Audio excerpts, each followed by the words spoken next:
Things are starting to look extremely shaky for Diddy. Almost overnight, a flood of videos has begun making the rounds online, and people are no longer brushing them off. At the same time, another development caught everyone's attention. Reports claim his iconic matte black private jet, the one he proudly flaunted for years, has quietly been sold. That jet is no longer in his possession. And to many watching from the outside, this doesn't feel random at all. It feels like the first crack in something much bigger. What makes this moment stand out is that it's not just a single clip or isolated rumor.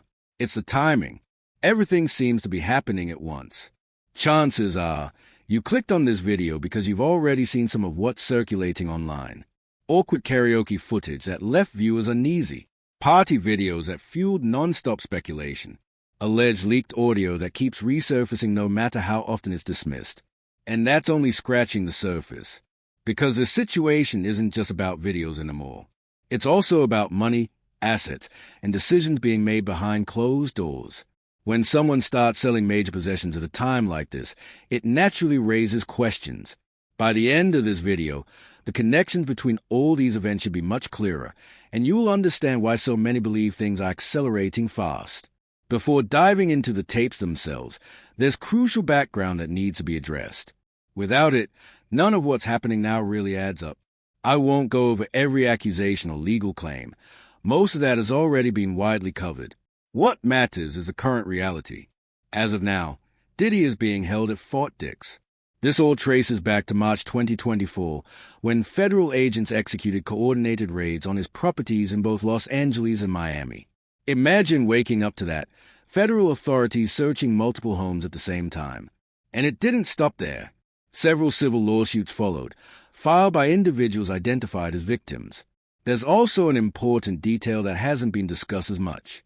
According to reports, had higher-level convictions been secured, prosecutors in the Southern District of New York were prepared to seize everything: cash, real estate, vehicles, and assets across the board. From a financial perspective, that explains a lot. Ongoing legal battles at this scale are brutally expensive. When multiple lawsuits are active simultaneously, legal costs can skyrocket faster than most people realize. Selling assets under these circumstances isn't unusual. It's often a strategic move. With that context in place, attention turns back to the tapes that have people talking. Some of the material circulating online has genuinely disturbed viewers. One of the first people to publicly address the situation was Aubrey O'Day. She worked closely with Diddy in the past and has spoken openly about her experiences. Recently, she appeared on a podcast and made statements that immediately raised eyebrows, comments that added fuel to an already growing fire. Immediate release from prison. This week, his attorneys urging a federal appeals court in New York to reverse his conviction on prostitution-related charges or direct the judge to lighten his 4-year sentence. The National News Desk, Jeff Harris, joining us. Diddy's lawyers, Jeff, officially filing that appeal this week. Tell us more about their argument and also the chances it succeeds. What are you hearing? So Diddy is currently serving that 50-month prison sentence after being found guilty on those related charges over the summer. In their appeal filing, his lawyers now arguing the music mogul was treated harshly during sentencing by a federal judge who let evidence surrounding charges that he was actually found not guilty of actually then influence his punishment. She characterized the current legal action as largely symbolic. In her opinion, it barely scratches the surface, representing, as she put it, less than 1% of the accountability she believes victims truly deserve. She went further, suggesting that systemic protection still exists for certain people in power, and emphasized that her remarks weren't aimed at just one individual. According to her, there are others whose alleged behavior was even more extreme, and who have yet to face real consequences. That perspective shifted how many people interpreted the situation. It stopped feeling like a story centered on one person and started to resemble part of a much broader pattern. Around that same period, another video began spreading rapidly online. Rather than focusing on a single figure, it questioned accountability across the entertainment industry as a whole. The clip mentioned several well-known artists and posed an uncomfortable question: will audiences continue to support people accused of harming black women, or is a turning point finally approaching? One message from that video resonated strongly: consent isn't permanent. Agreeing at one moment doesn't mean consent can't be withdrawn later. That idea struck a chord with viewers, especially given recent documentaries and renewed discussions around power dynamics and exploitation.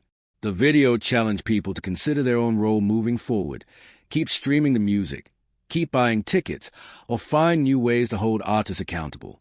It wasn't telling anyone what to think, but it highlighted something many people prefer to avoid. Some argue that avoiding the conversation altogether is part of the problem. Then came another troubling development. Reports surfaced claiming that employees working for Diddy had stopped receiving pay since his incarceration. His spokesperson quickly denied the allegations, insisting that everyone was still being paid and that no staff members had resigned. However, sources close to the situation told a different story. According to those accounts, some workers allegedly went unpaid and ultimately walked away. Behind the scenes, financial operations are said to be overseen by TriStar Sports and Entertainment. Because payments must pass through multiple approval layers, funds can take significant time to process, and this reportedly hasn't only impacted staff. There have also been claims that even family members are facing delays accessing money. Reports suggest that his mother, Janice Combs, along with his children, have struggled to secure funds for everyday expenses. The contrast is hard to ignore.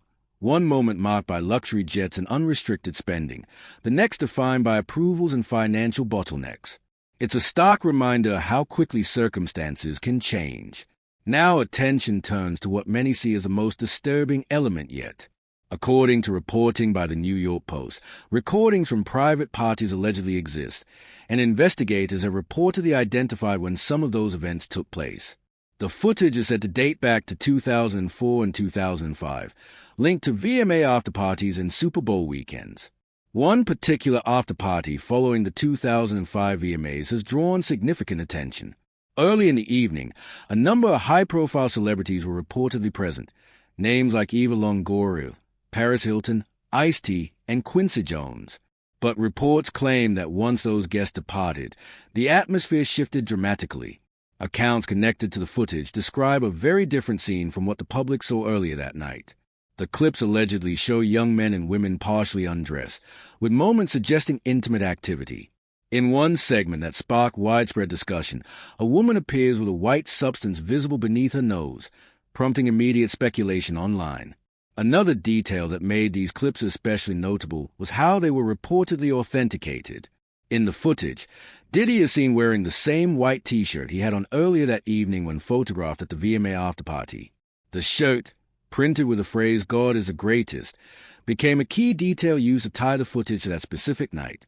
Additional video is said to originate from Super Bowl weekend in February 2005. That weekend included a high-profile gala hosted by Diddy, attended by celebrities such as Ashton Kutcher, Ashley Simpson, and Joe Francis, known for Girls Gone Wild.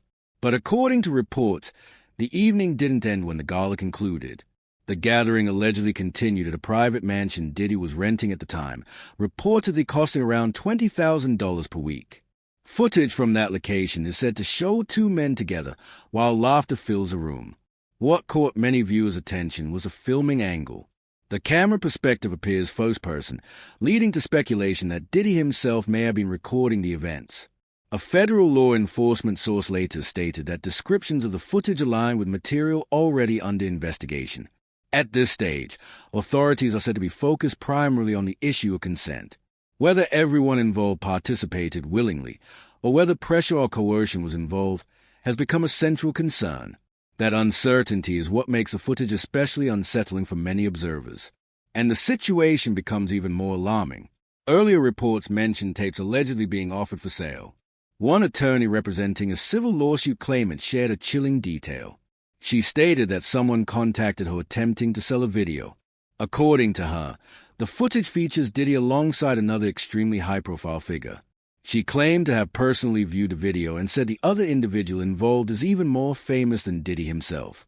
Has sold his Gulfstream G550, that's a PJ for the brokies out there, in October of 2025. Mia, you got the final sale price. It says it was not disclosed on the paper, but you got new information. Well, listen, it runs from between $20 million to $30 million. Of course, they did not tell us what the final sale was. And it's also anonymous. We don't know who bought it. Listen, I'm not mad at that person. Whoever that is, keep it anonymous. Keep it anonymous. Like, right. Listen, when I'm at the dispensary, I check out anonymously. You know what I'm saying? Because I don't want y'all to know what I'm getting in the bag. So, same thing applies here. If you're buying Diddy's PJ, you might want to keep that on the low. Keep that on the low. Like you say, you probably get a paint job after that. You feel me?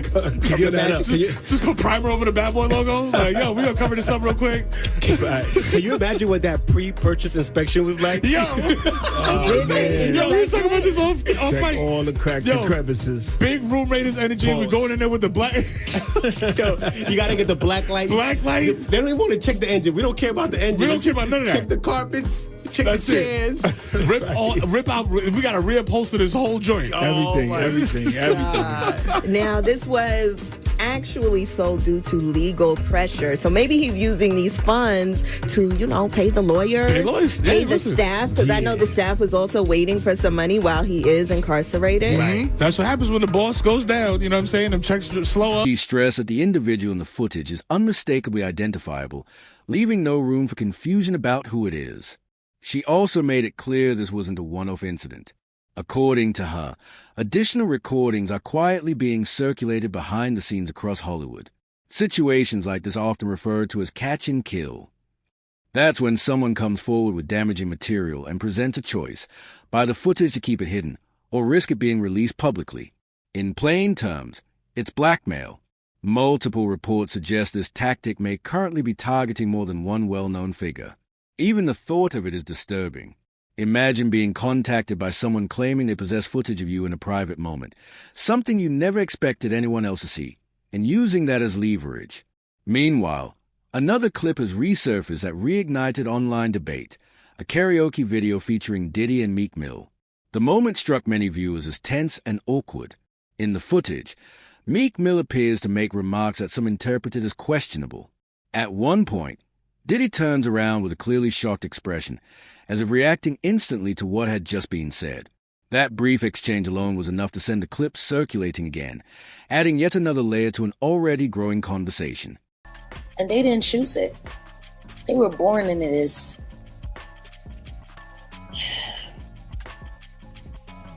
I don't think anybody's paying attention to that. The choice to that guy. If that man calls and say, I need you to do this, I need you to do that, what else are they going to do? They gotta bet on him. I'm sure they're all praying he makes it, because if not, what are they going to do?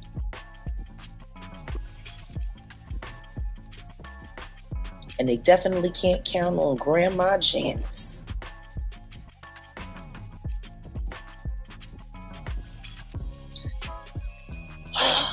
They're screwed. One way or the other, they're screwed. So there's no escape for them. How? Was there escape for OJ's children? Their daddy is the new OJ. And we already know he done it. Like, OJ's kids went through hell. And there was reasonable doubt. We didn't see a video of him doing anything. We didn't see him running around in a towel with a knife, We seen that with the Dibbler. That brief exchange instantly brought many people back to alleged audio that surfaced a year before. The recording was mentioned in a lengthy, 70-page civil lawsuit filed by music producer Rodney Jones, who is also known as Little Rod. In that filing, the lawsuit references a rapper from Philadelphia who was previously in a relationship with Nicki Minaj. While the individual's name was blacked out in the main section, additional details elsewhere in the document led many readers to believe the description pointed toward Meek Mill. The filing includes allegations of inappropriate conduct. Once those claims entered public discussion, some fans admitted their view of Meek Mill shifted. Even tracks that once felt motivational, including Dreams and Nightmares, reportedly hit differently for certain listeners. To be clear, these statements stem from legal filings and ongoing public debate. However, when allegations appear in official court documents, it inevitably causes people to take notice and ask questions. More recently, TMZ released footage showing Diddy inside Fort Dix. What caught viewers off guard wasn't the location itself, but his demeanor. Given the gravity of his circumstances, many were surprised to see him smiling. That image alone sparked a fresh wave of speculation and reaction online. Diddy Combs is now asking for an appeals court for immediate release, saying that the judge defied the jury's verdict during sentencing. As someone who represented Combs before, you think he'll be successful? I will tell you something. Part of one of the lessons that trial brought to me was just how effective his appellate lawyer, Alexandra Shapiro, is. She's the one who authored this brief. I've known Alexandra for a while, and I will tell you, she's one of the more impressive legal minds that I've encountered in 43 years of practice. Having said that, I think this brief reads compellingly. I think they've already somewhat expedited it or granted her request for an expedited appeal. Number one, that's a good sign. Number two, she's asked for immediate release. I think there's a potential there. Remember, when he was convicted of these two Mann Act violations, if you took a look at this, he actually rolled the dice. He won against the counts that carried a mandatory life sentence and would have basically forfeited his entire fortune. So he rolled the dice and won, and then he was enhanced in his sentence by the very conduct he was acquitted of. I think that's fundamentally unfair. In fact, if you want to talk about fairness, I think the prosecution should be penalized for overcharging him in the first. Access to resources and some viewers felt the smile was nothing more than a show of confidence for the cameras. Others wondered if it hinted at something deeper, perhaps inside knowledge about legal maneuvering or behind-the-scenes negotiations the public isn't aware of. There's no proof to support either theory, but the clip left many people unsettled. Around the same time, another older video began circulating again, a speech from an award show. In that moment, Diddy confidently declares, "We have the power. We decide what's hot. We control everything." Those words, resurfacing now, have taken on a very different tone for many watching. Well, Trump recently announced that he's not going to be pardoning Diddy. I seen that. Yeah. Are you surprised? Yes. Me too. I thought he would have pardoned Diddy. Yeah, because they used to be homies back in the day. I think maybe Diddy didn't do what he was supposed to do. What was that? You know how that go, man. You know, hey, listen, the Chevy in the parking lot, the trunk is open. You know, them parties ain't just happening to happen. This a fact. Not those type of parties. But if Diddy does right, and if he's in the drug program, he'll be home later this year anyway. This year? Yeah. Nah, I don't think so. He's not coming home this year. You want to do the math? Let's do the math. Okay, let's do the math. 50 months, right? He got 50 months. Right, about 12 months time served? Hold on, he got 12 months time. Do they take the 15 from the top? Yeah. Okay, so minus his 15%. That leaves 42 and a half months. Minus, he had, about was 12. It 12 months time served? 12. So that's 30. That's 30. Minus another 12 months for the drug program. That's why he went there. You do the drug program, they 18 take months. 12 months off, 18 months, minus 6 months for the halfway house. 12 and a half months. He got sentenced when, in October? Was it October? I think that's too soon, but yeah. All right, listen, if you're right, doing all the deductions. Listen, I'll be happy if you Diddy's do know free. That's why he wanted the drug program. Right, to get a reduction. You I get a 12 months off, and then they send you to the halfway house 6 months early. At the time, the statement was brushed off as simple confidence. But revisiting it now, many viewers say it lands differently, almost like a candid admission of just how much behind-the-scenes influence certain figures truly held. That shift in perspective has pushed people to reconsider how much power actually existed and, more importantly, how it may have been exercised. Adding to that reflection is another piece of footage currently making the rounds. It shows Diddy spending time with a group of well-known celebrity friends. The clip starts out harmless, even respectful, with someone opening in prayer. But as the video goes on, a number of viewers say the mood changes, and something about the interaction begins to feel unsettling. Give a damn. He don't give a damn. He literally is saying he's going to reach out to Trump to remind Trump of the things that P. Diddy has said about him for the sole express purposes of making sure that Trump doesn't pardon Diddy in the event that Diddy gets convicted of trafficking and racketeering. That's what 50 Cent has sworn to do. And I got to admit to you, that's wild. Damn, you know you got an enemy there when the man want to go out of his way to contact the president, and clearly he has some kind of inroads where he can get to President Trump so President Trump can hear him. He's basically saying, yo, brother need to go down. Viewers have been dissecting every detail, the body language, the pauses, the tension in the room. Comment sections are packed with people highlighting moments that feel awkward or out of place.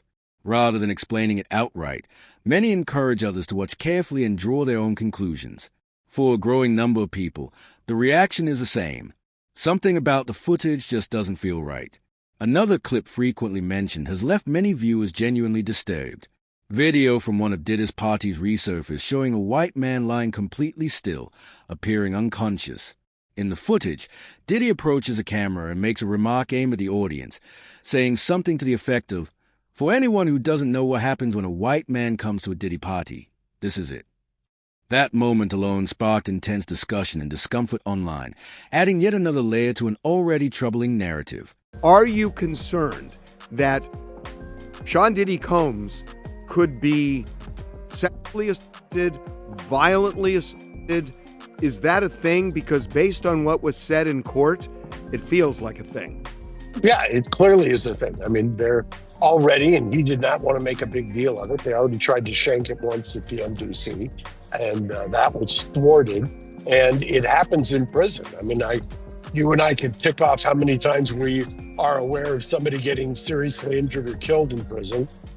And so they're going to have to keep him somewhere that they can keep an eye on him.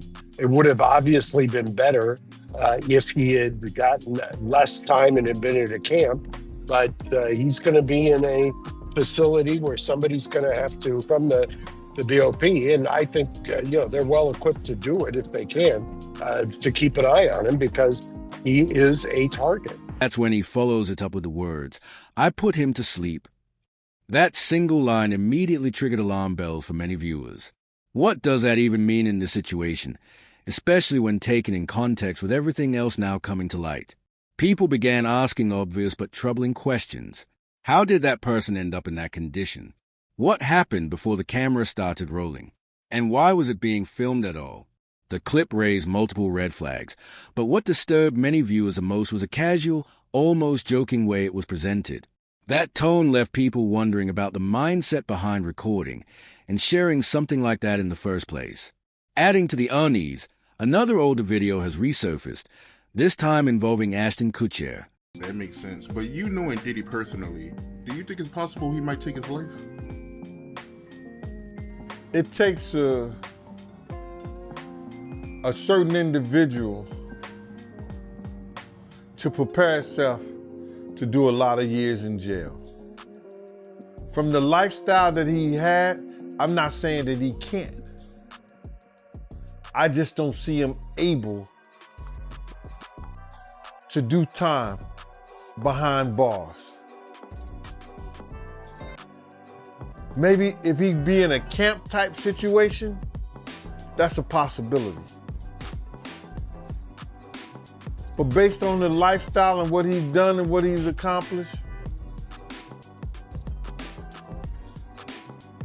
if he had to go behind those bars for a lot of years, I think that he may commit suicide. He'd do an Epstein. It's another clip that people have recently started looking at more closely. The footage comes from a charity event centered on distributing mosquito bed nets in Africa. In the video, Ashton Kutcher mentions growing up in Venice Beach, and the event includes a public thank you to Starbucks for its sponsorship. On its own, the moment appears completely positive and uncontroversial. But given the renewed scrutiny surrounding Diddy's private events, some viewers say the broader context has changed how they interpret the clip. It's led to questions, not accusations, but questions nonetheless. Did Ashton have any awareness beyond the public-facing charity portion of the event? or was his involvement limited strictly to that setting before leaving? There is no evidence to suggest he knew of anything inappropriate, and it's important to be clear about that. Speculation without proof helps no one. Still, the resurfaced footage has contributed to a wider conversation about who may have known what and at what point. That ongoing discussion has only intensified as more accounts come forward, and this is where the situation becomes even more serious. A woman named Audrey Sherry English has since spoken publicly about her experience.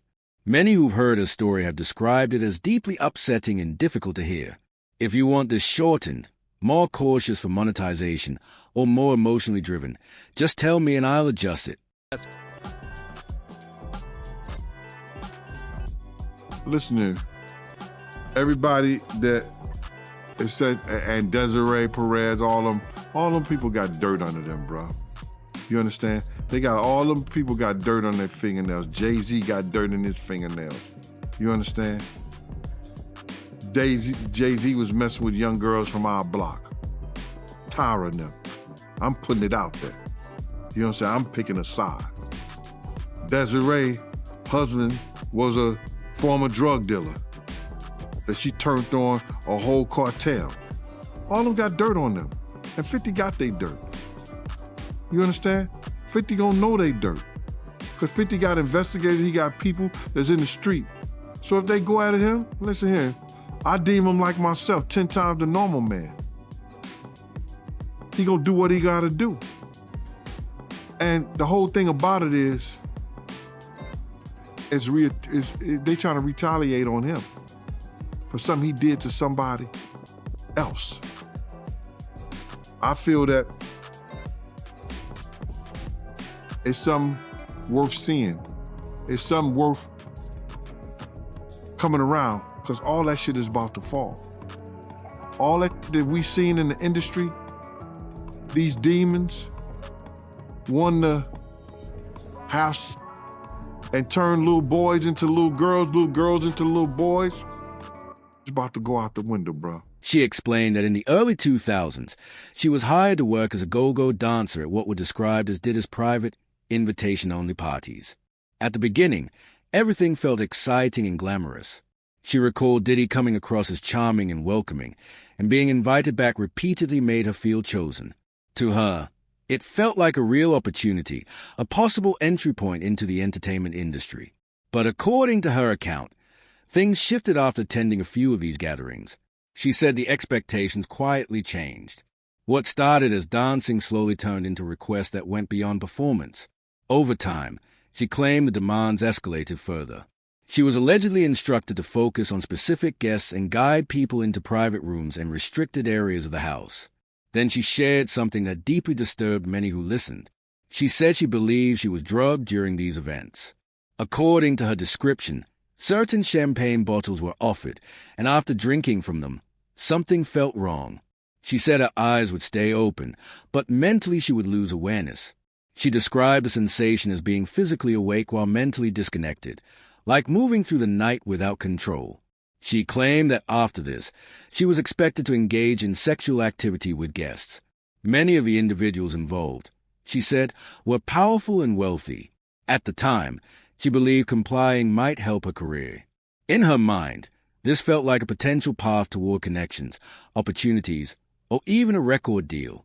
Looking back, she acknowledged that she was young, inexperienced, and placed too much trust in the situation. Based on her memory, she estimated being involved with more than 20 people during the parties she attended. That number alone caused many listeners to pause. She also stated that the number could be higher than she remembers. According to her, during the raid on Diddy's home, tapes were allegedly recovered, and she believes she may appear in some of them. If that's accurate, it suggests the scope of what happened could be far larger than she recalls. She later filed a civil lawsuit alleging coercion, trafficking, and forced labor. She explained that when she initially tried to speak out, she felt dismissed and ignored. Over time, she turned to alcohol to cope and chose silence, fearing judgment and shame for her family. Toward the end of her interview, she made a statement that resonated with many viewers. "Everybody's not lying," she said. "What if people are telling the truth?" That question has lingered for many because it challenges the instinct to immediately dismiss stories like Hayes.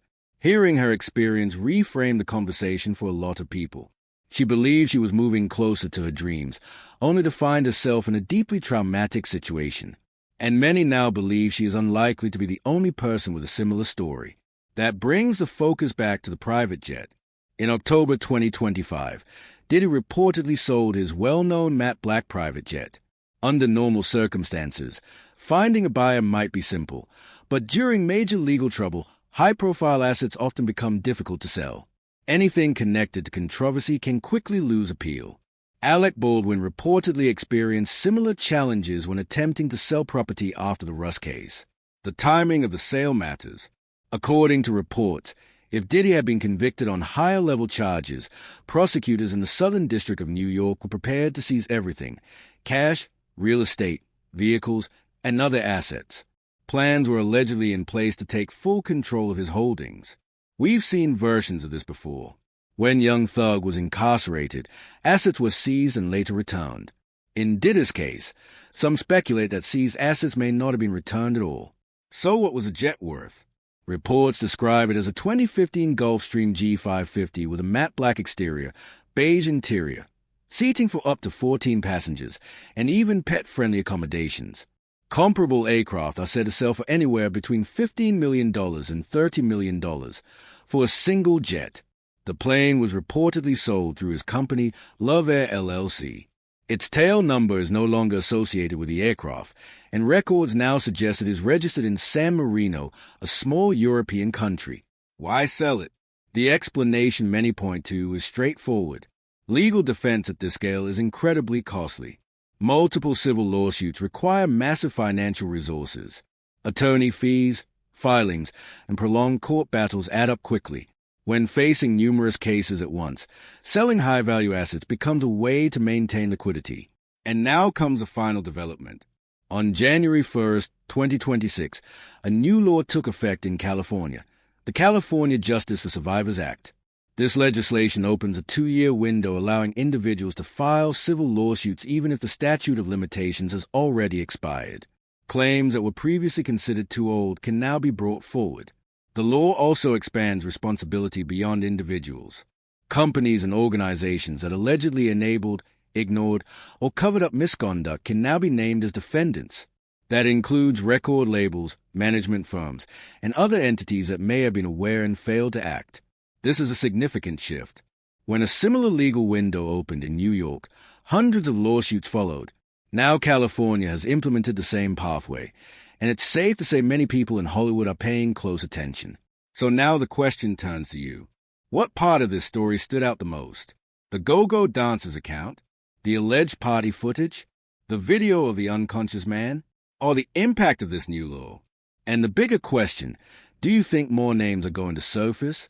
Based on everything that has emerged so far, many believe this story doesn't end with just one person. Share your thoughts in the comments.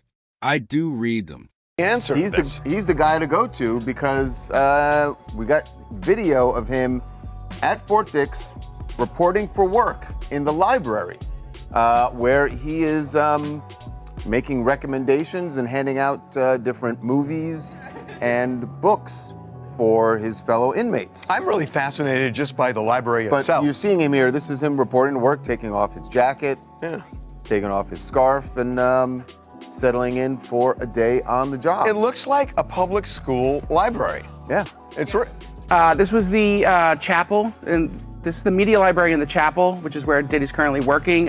He's working in a Life Connections program, which is an 18-month program that helps rehab people and get them closer to spirituality, to charity groups, and with that, it will shorten his sentence. But in this media library, he helps inmates with religious material, rent out movies, that kind of stuff. You see him pushing a really cart interesting with a TV on it. Yeah, I mean, he was in the laundry room when he first got there. Yeah, so this got to be his first This got to assignment. be a promotion. Yeah. It feels like a promotion. It feels like maybe he tried the lunchroom and put in a request for something different. Yeah, it does I mean, believe he is it a does media sound like mogul. he used maybe possibly some connections to get a better job.